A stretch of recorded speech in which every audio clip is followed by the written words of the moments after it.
We do have Mark Green back. Can you hear me, Congressman?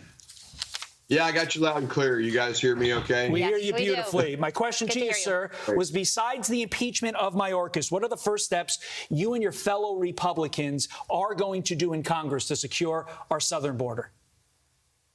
Well, there are a lot of things we can do. I think some of the first steps are, of course, to request information from the department so that we can go and hold accountable the crazy, lawless dereliction of duty from the secretary. We can also pass legislation that supports the financial aid packages to countries in Central America and actually has them implement the MPP. They can actually, start putting people back into the countries that people actually come from. So there's a lot of things that we can do, and we're going to do it. Well, Congressman Pat Fallon made big-time news yesterday by filing these articles of impeachment against Alejandro Mayorkas. It's something that a lot of Republicans do want to see, but realistically, is that going anywhere?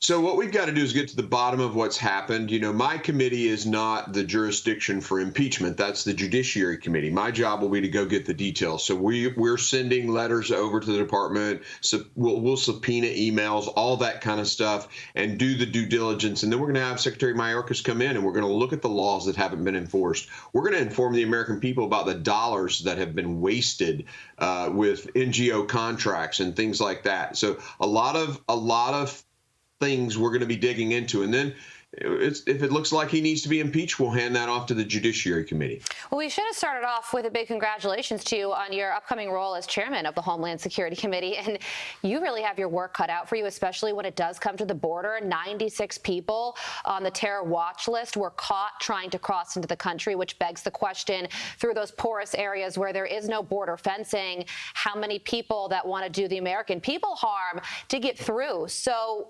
how do you address that issue?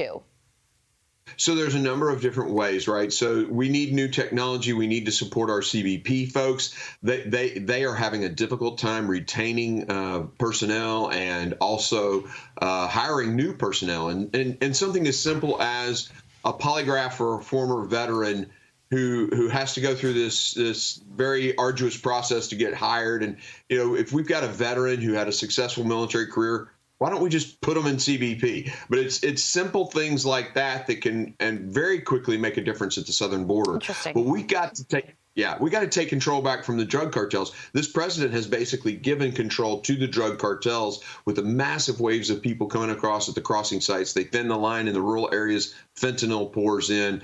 We can address that by our authorizing legislation that demands that the DHS folks do it the way it's supposed to be done. Point blank, Congressman, you are now chair of the House Homeland Security Committee. Will our homeland be more secure than it was the past 2 years? 100%. 100%.